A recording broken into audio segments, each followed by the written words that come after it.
Hello, how are you doing? Um, I am now going to start a new murder mystery side. I'm going to read stories from the book Suburban Nightmare by Emily Webb. Um, yeah, it's when was this made? This book was made. Trying to figure that out. Why does it not just say made by um, eh, 2015? Made in 2015? No, first published 2016. So, they're not like 1980s murders, Oh, the kids were running in the park and then one of them disappeared. No fucking shit. Running around in the park at 7 p.m. And a kid disappeared. What a fucking surprise, cunt. Jesus. Anyway, um, yeah. We'll start off with this book. They have quite a few different stories, so I can hop around. But we'll be starting by whichever one I think is interesting. Mad and Dangerous by. Is this by Kurt Dumas? Or is it about Kurt Dumas? I don't know if it's written by this person or if it's. Or if this was like the killer. And the murders of William. I think it's the murder victims. I think the story's called Mad and Dangerous, and I think the murder victim is Kurt Dumas, or if you were to say it in American, dumbass. But I'm gonna say Dumas because, I'm not a fucking moron. I'm not saying that Americans are morons. I'm just implying it. It's different. Anyway, Mad and Dangerous, Kurt Dumas. On the afternoon of the 11th of September 1985 in Melbourne, a young woman had a terrifying encounter with one of the most dangerous Australian criminals you've probably ever heard of. The woman, 30, was in the toilet at the Midtown Plaza in Melbourne's Central Business District, the CBD. The plaza is still located at the corner of Swanson's and Burke Streets, though now it's a bit dated compared to the slick newer shopping destinations in the city like the Emporium and Melbourne Central. It was around 2 p.m. The woman was washing her hands at the basin when she felt something hit the back of her head. She turned around and she saw a man standing there with a crossbow. Reaching around to her back, the woman could now feel the arrow protruding out of her body. It was not known whether the arrow fell out of her back or the assailant pulled it out, but when he then pushed her into a toilet cubicle and held a knife to her throat. "Do as I tell you, or you won't get hurt," the man had told the woman. He demanded she take off her pants. Trying to stay calm in this life-threatening situation, the woman attempted to take control and asked the man to repeat what he'd said to her. It was a strategy to slow things down and buy her time. The woman told her attacker she was expecting her friend to arrive at any moment, and that he'd be caught if he didn't let her go. Her gamble worked. The woman hurriedly got to the young man hurriedly got to his crossbow and left the toilet. A few months later, the woman saw the image of her attacker on the television and in newspapers.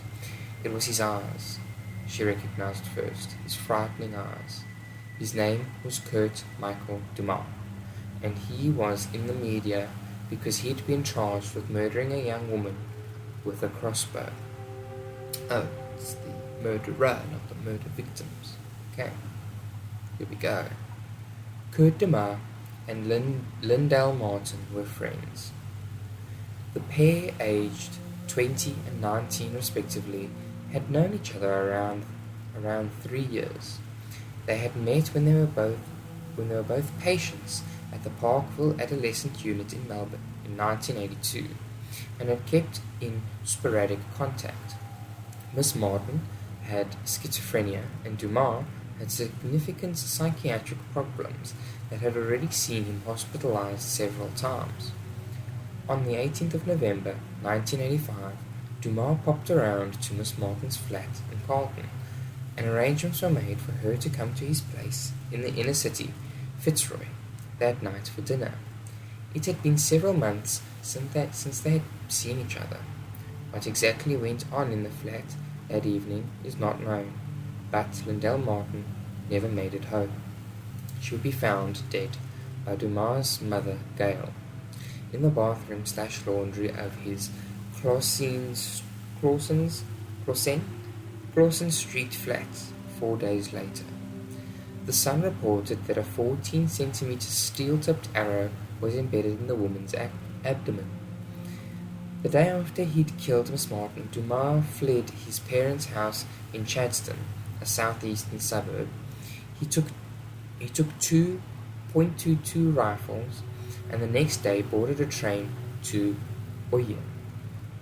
When more than 400 kilometers from Melbourne, near the town of Mildura, why Dumas chose this town is unknown. He was arrested in Oyen on the 20th of November and charged for being in possession of a firearm. Sergeant Paul Gunning, ironic, the arresting officer, followed his copper instinct, he was racist, and spoke to Dumas just outside the town. Dumas told Sergeant Gunning that he was in the area for hunting, hence the rifles.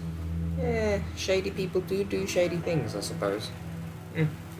While Dumas, foreign looking for his shooter's license.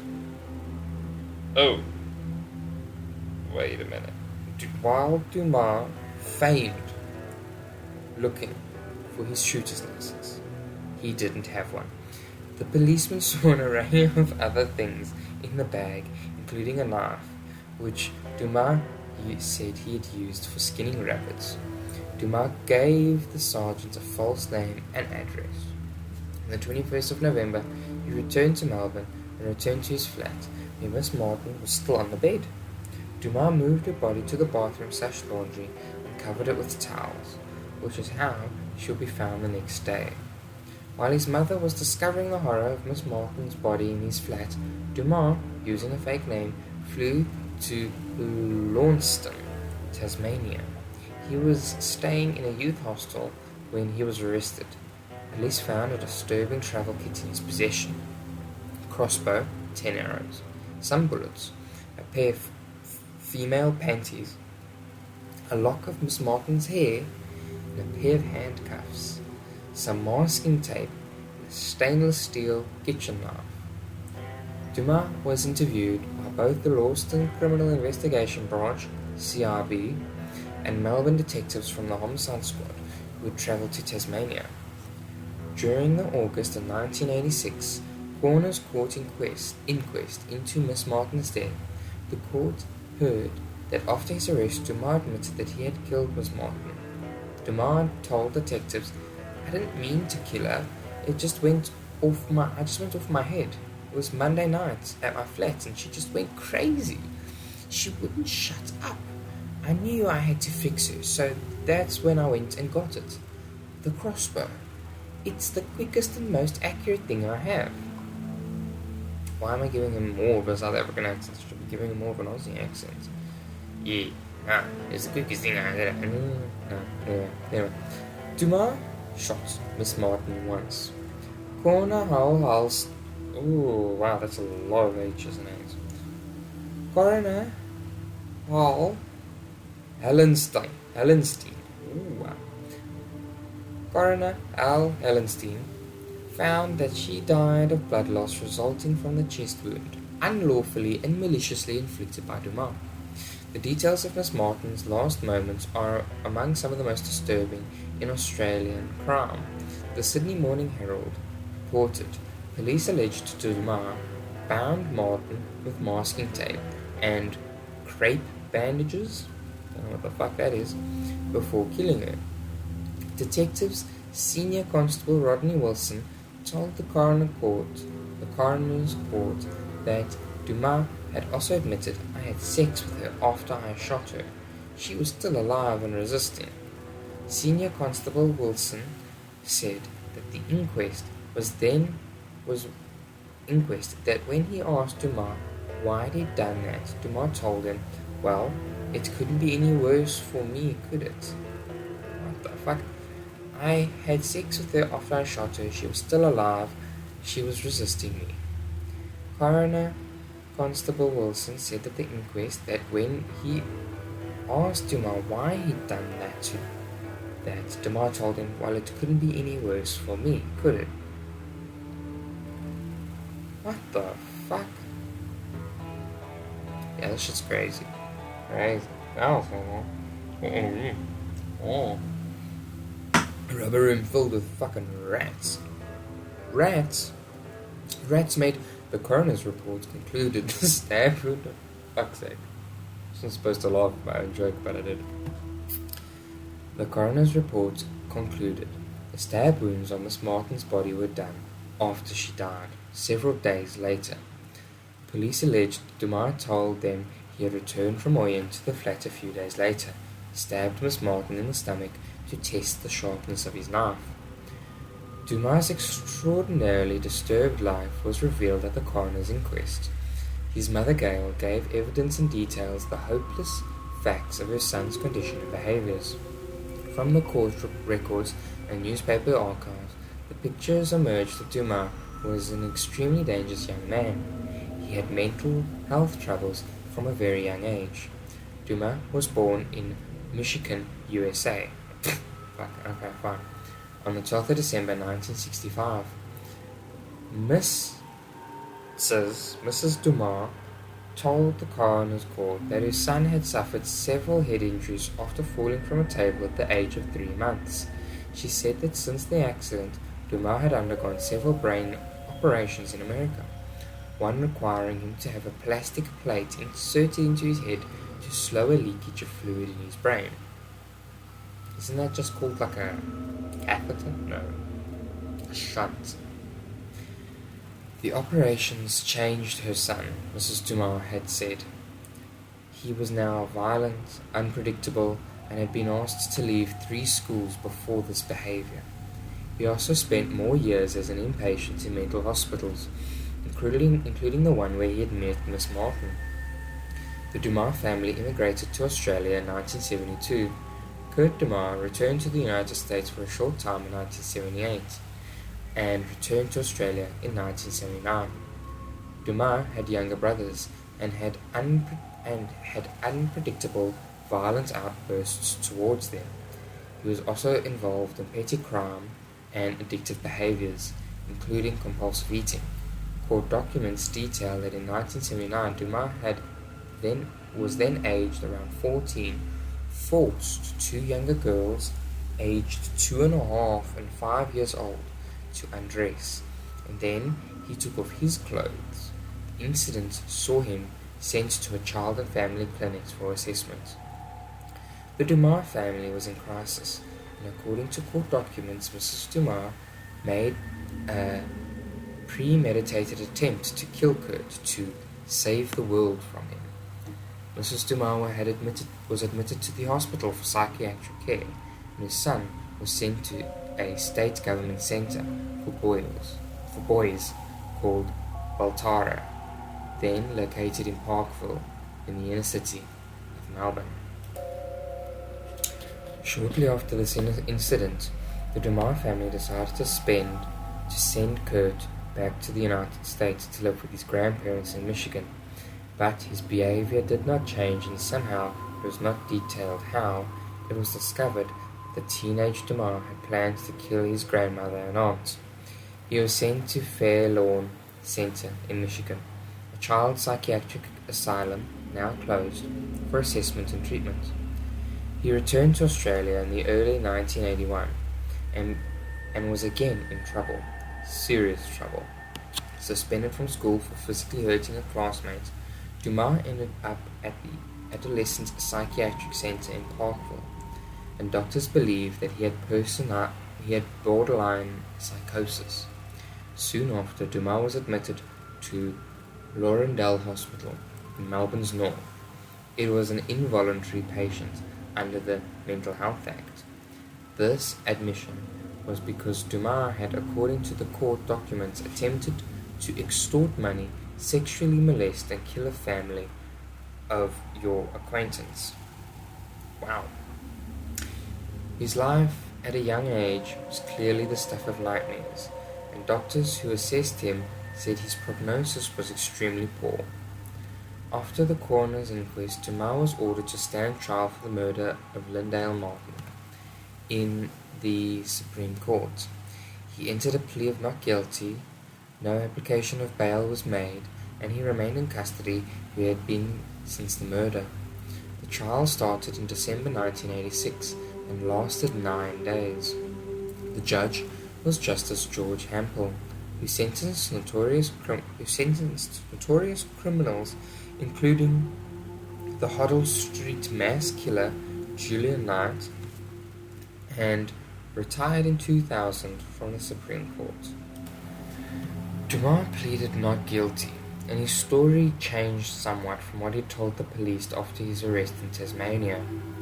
Mrs. Dumas gave evidence in the court that she had seen her son on the morning of the 19th of November, the day after he had killed Miss Martin, and he told her he had lost his job. The mother and son planned to catch up later that day, but Dumas never showed up. Concerned when she hadn't seen him for a few more days, Mrs. Dumas went to her son Clausen's street flat and found Miss Martin's body on the floor of the bathroom/laundry, covered in towels. When Dumas was being questioned in the court the day after his mother,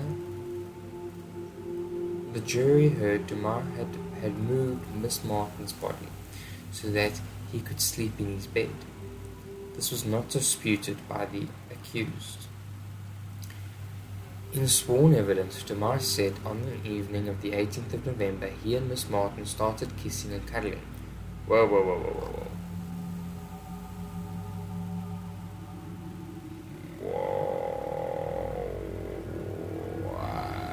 Oh, okay. Alright. Wait.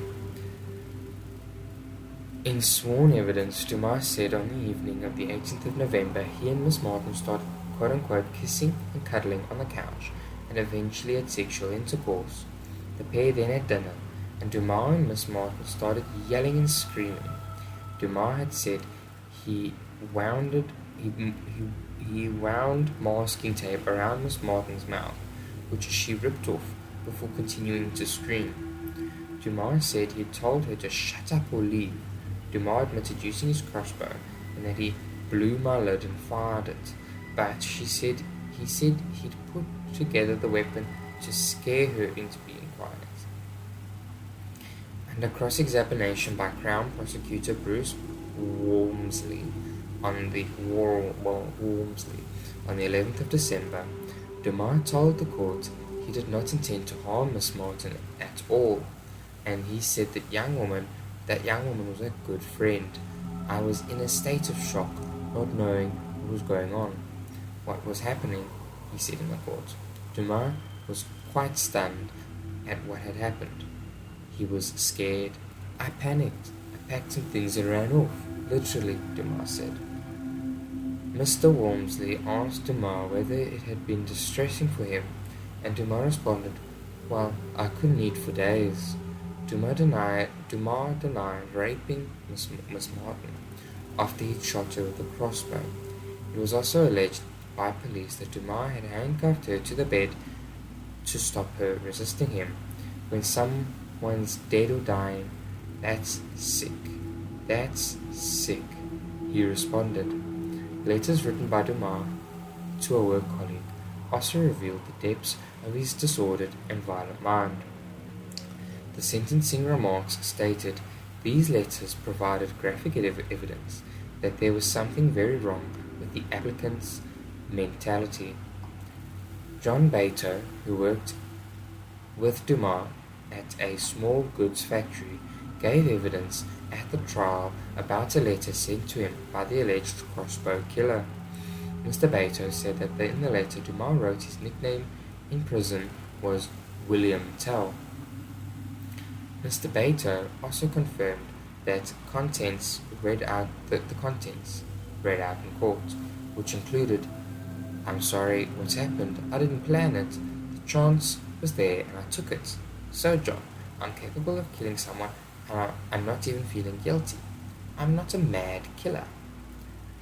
Dr. Barnes, a forensic psychiatrist who studied Dumas' medical and social history, wrote in his report referring referred to by Judge Hampel in his sentencing. I'm quite convinced we are dealing with a person with significant psychiatric disorder, and that a clear-cut diagnosis is not been possible. But there are certain neurological features relevant to his presentation which cannot be overlooked. This whole history is punctuated with episodes of quite bizarre behavior, and in particular, he's having a chaotic, disturbed fantasy life manifest by writing of various notes, letters, plans, etc. Another eminent specialist, Dr. Bartholomew, described Dumas in his report as markedly paranoid and close to psychotic. On the 19th of December 1986, Dumas was sentenced to life in prison, but Justice Hampel fixed a minimum term of 18 years before the young killer could be considered for parole. Justice Hampel said, "The evidence and all the surrounding circumstances, in my view, plainly demonstrate that there is a real likelihood that a crime of the kind committed by Lyndall Martin may be again committed by you." Those words would end up tragically prophetic as the result of the woman in Melbourne's Midtown Plaza.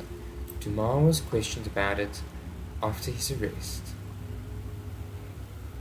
As for the assault of the woman in the Midtown Plaza, Dumas was questioned about it after his arrest in Launceston, but the details of the crime were kept from the jury during this murder trial. The case went to court in 1989. Dumas instructed his counsel to say he had nothing to do with it. The victim bravely gave evidence about her terrifying encounter with Dumas, telling the County Court of Victoria on the 6th of February that she recognized Dumas as her attacker when he appeared on the television and newspapers after his arrest for killing Miss Martin. After the woman detailed her encounter with Dumas, the prosecutor asked her if she had felt any pain from the arrow that had embedded in her back. "I think I did, but I was more aware of other dangers than the immediate pain," the victim answered. The Crown Prosecutor, Tim Doherty, said Dumas told police he intended to rob the woman and gave a detailed account of the attack to the detectives. However, when he was charged over the Midtown Plaza attack, after he was sentenced for the murder of Miss Martin, he told his legal team to say he was not responsible. On the 7th of February 1989, Dumas was convicted of unlawfully and maliciously inflicting grievous bodily harm and sentenced to a minimum of 3 years to be served concurrently with his Miss Martin murder. Chief Judge Glenn Waldron said, "It must be said that this young woman, firstly was fortunate to not suffer a more severe or lasting injury as a result of what he did, and secondly, I am sure, survived as she did only because of her presence of mind in what was a very perilous situation." Dumas served his time at various prisons in Victoria. On popular Australian crime website Aussie Criminals, one commenter, Jitkar, wrote on the 17th of January 2015, "I remember Dumas from both Pentridge, Sick, and Barwon prisons. I'm surprised he was in mainstream, but mostly stayed well away of him anyway. Everyone called him Robin Hood."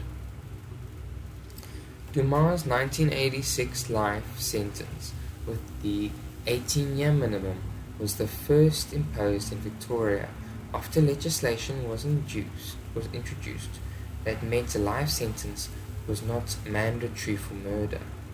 The Crime Amendment Act 1986 gave the power to fix a minimum term when imposing a life sentence, and thinking behind the changes to act that, among other things, all murderers were treated identically under the Act, whether they were, for example, organized crime hits or family violence. The change gave the courts the power to set a minimum parole term. Dumas' sentence was a lengthy one, but he was released after his minimum term and would have been around, which would have been around 2000. Oh, sorry. Dumas' sentence was lengthy, but he was released after his minimum term, which would have been around 2003. What the fuck? He was released in 2003 after his minimum term. I don't know, the English there is just a little bit weird. Anyway, fuck it. Dumas ended up back in America, living in Michigan, his place of birth, from early January 2004. I wanted to say 2004 so bad, holy shit. He rented the basement of the house that belonged to a woman named Denise Ann Rockhouse, 34. The house was in the township of in Wayne County.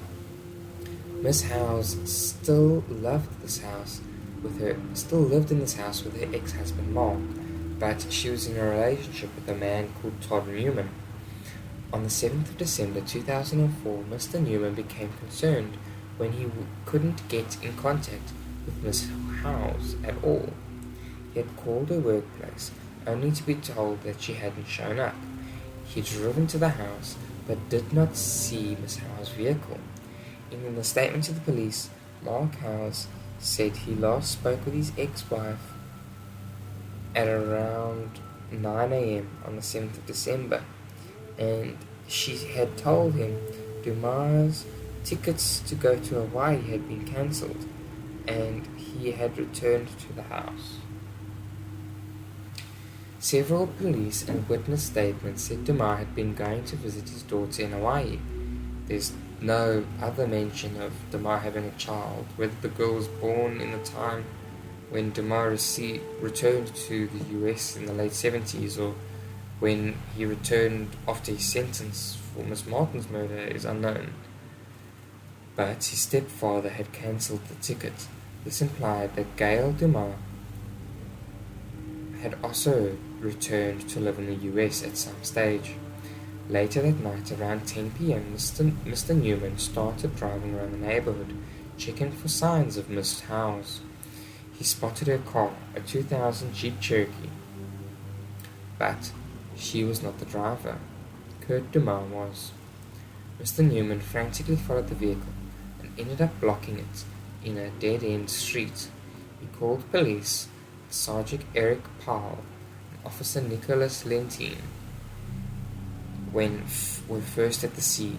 Investigating the suspicious situation, Sergeant Paul said the driver of the Jeep tried to cut through the park that borderlined the dead-end street, but the vehicle got caught in a ditch. I activated my lights and the Jeep tried to back out of the ditch. Sergeant Paul wrote in his incident report, I approached and saw a white male subject sitting in the driver's seat,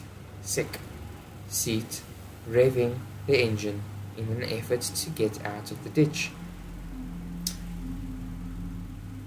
I don't know why, but in that statement that was just said, it said, I approached and saw a square bracket, white male, square bracket, subject sitting in the driver's seat, opening square bracket, SIC, sick, closing square bracket. I don't know what sick is, but suspect in question? Nope, question starts with the Q. Fucking moron.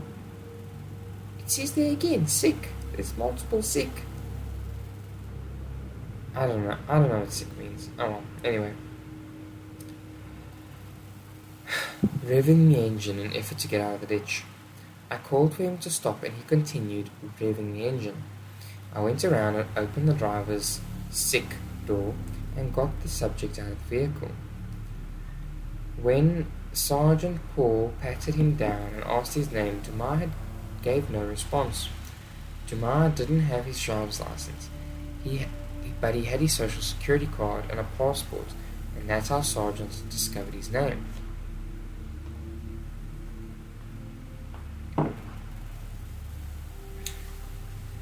The sergeant placed Dumas under arrest and was put in the back of the police car while he tried to find out more about the well-being of Denise Howes.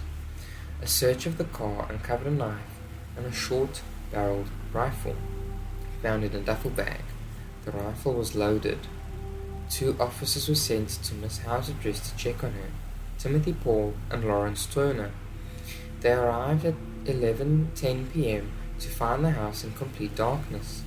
They had the keys to the house, which had been found in the jeep, but they knocked first and rang the doorbell several times. Miss House's large dog was at the door barking at the officers, and they waited a few minutes until Mr. Newman arrived so he could calm the animal. The policeman turned the lights on and called out from Mrs. House, "Denise, Denise!" No answer. Mr. Newman told the officers they were approaching the main bedroom. As I opened the bedroom door, I saw a female lying face up in the bed. Officer Paul wrote in his report. Officer Paul shouted to his partner to get Mr. Newman out the house. He recalled in his statement, "I saw there was a piece of duct tape over her mouth. There was a green towel over her midsection, and she had a brown sweater pulled over, just over the top of her breasts. I could see that she was naked from the waist down." He saw blood on Miss Howe's legs, a large pool of blood on the left side of her head, and her arms appeared to be pulled back under her body, as if bound. There were no signs of life when Officer Paul checked the victim, and he immediately radioed his colleague, Sergeant Pale, to make sure Dumas was secured in the police car. Officer Lawrence Turner interviewed neighbors. Some of them had been told by Miss Howes that she was planning to evict Dumas from the house in December because she thought he was stealing from her. Some of the neighbors also told Officer Lawrence that Dumas did not drive and that Miss Howes would never let him drive her vehicle. Dumas told the police that he had permission to use the jeep. Dumas was taken to the Redford Police Department to be charged and processed. When the officer on the desk, Keith Cooper, checked the arrestee's body, he found a spent shell casing in the right of the change pocket in his pants. "Yeah, you'll need that," Dumas said to the Officer Cooper. Officer Cooper stated in his incident report that while fingerprinting Dumas, he said, "Unprovoked, they shouldn't have picked a fight with me. I went back to check on her." Dumas told Officer Cooper that he was in a bad mood because he's cancelled flight to Hawaii. Dumas handcuffed to the wall, then asked Officer Cooper, "How's jail?" Cooper responded, "Why's that?" Dumas answered, You know I'm guilty." It was another strange exchange between Dumas and the police. The Redford police didn't know of Dumas' violent past and how he'd committed an almost identical crime nearly 20 years ago, though this time he had used a gun instead of a crossbow. They would soon find out. The officer in charge of the case was Adam Pasiak. Then a sergeant. Sergeant Pasiak gave Dumas his Miranda warning on the 8th of December around 2 a.m. and he agreed to a police interview. Dumas told Sergeant Pasiak that after he'd returned to the house on the morning of the 7th of December from the airport, Miss Howes arrived around an hour later and started to question him about his job status, how he was going to pay his bills. This angered Dumas, who said Miss Howes was pushing his buttons. It was at this point that he decided to go down to the basement and get his gun. Sergeant Pasiak wrote in his report, Dumas stated that he had stayed downstairs for a few minutes before deciding to come upstairs with the gun. which had a full magazine but no round in the chamber. At this time, he brandished the gun, a sawed-off .22 rifle, at Howes, telling her not to, quote-unquote, fuck with him, and racked around into the chamber. He stated that he looked afraid and made as if to reach for her phone. Dumas stated he panicked and pointed the gun at Howes, sick, what the fuck, and pointed the trigger. Per Dumas, Howes fell to the floor but appeared to be alive. He stated he carried her across the master bedroom and attempted to put her on the bed, dropping her and causing her head to strike the dresser. He stated he put her on the bed, observing that she was still breathing but unconscious. Dumas told Sergeant Pasiak he sat on the couch for several hours. At one point, Dumas picked up the ringing phone. It was Mr. Newman, who wanted to speak to Miss Howes. Dumas told him she was sleeping. Dumas' next move was virtually as a mirror of what he did to Miss Martin all those years ago. Sergeant Pasiak recounted that what Dumas told him. I was hanging up with Newman. He checked on Howes and observed that she was still breathing. He stated at the time he removed his clothes and had non-consensual sex with her, putting duct tape over her mouth. Then he made noises during sex. She made noises during sex, and taping her arms behind her back as well. When he finished, he stated he covered her with a towel. What the fuck? Dumas then scurried around the house searching for loose money.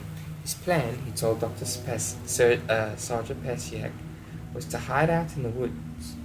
He managed to find $178 in change, cashed it to a nearby bank, and then bought supplies to help him survive in the woods. He had taken Miss Howe's car, and he told the police it was later that night, around 10 p.m., that he decided to go back to the house and check on her, and that's when he was spotted by Mr. Newman and was caught out. Like he told authorities after he'd killed Lyndall Martin, Dumas had said that he hadn't planned to kill Miss Howes, however. Then, searching the house and examining the home computer, detectives found something that showed Dumas had thought about harming Miss Howes before the day he shot and raped her.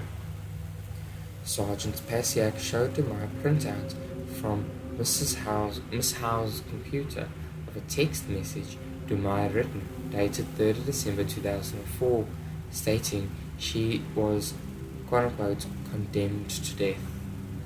Dumas told the investigating officer he did write it, but it was not his intention of actually hurting Miss Howes, except in an extreme case where he needed money. What the fuck, dude? He also said that he'd served jail time in Australia for killing a woman in similar circumstances. And that he had a problem with his temper. Sergeant Pasiak sent the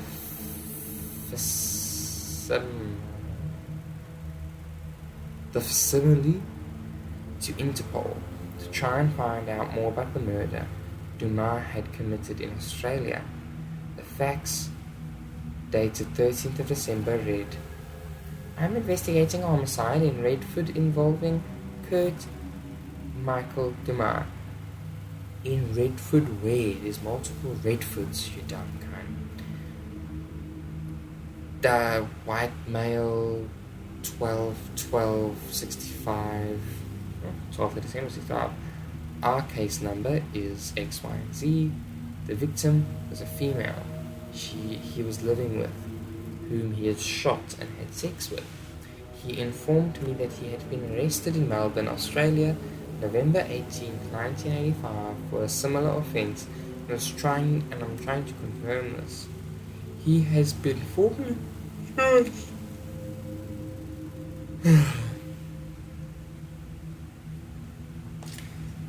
He has been formally charged here in Redford, and his next court appearance is the 12th of the 21st. What the fuck? 21st of December 2004. Write your fucking dates like the rest of the world, America. cut. Any help in obtaining information about Australian incident before the hearing would be greatly appreciated. Thank you, Sergeant Adam Pasiak. Dumas was charged under Michigan state law with murder/non-negligent homicide. According to an article from the Redford Observer newspaper dated 12th of December, Dumas was arraigned on one count each on first-degree murder, felony murder, first-degree criminal sexual conduct, and using a gun during a felony. First-degree murder and felony murder, I don't know what the difference is. Anyway, there have been smatterings of mentions in the form of comments about the murder, including from Mr. Newman, who, along with Miss House's family and friends, have been further devastated by the fact Dumas raped and murdered her.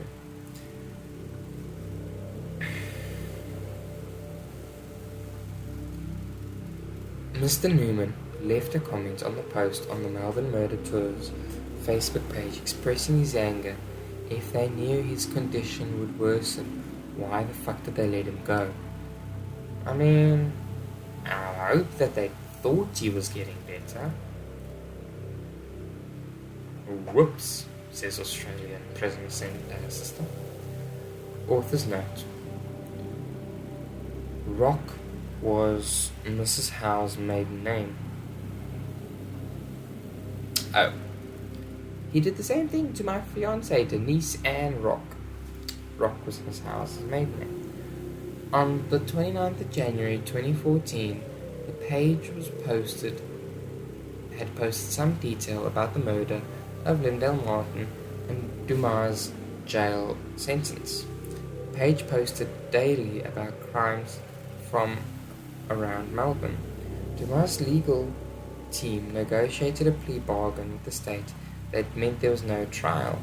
He pleaded guilty to second-degree homicide and felony firearms.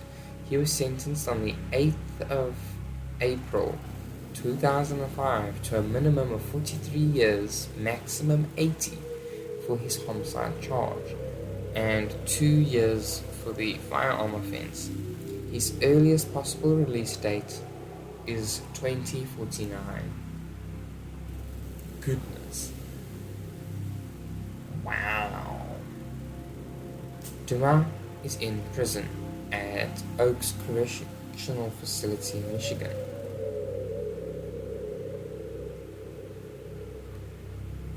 And that has been the story of Kurt Dumas. Yeah. Alright, so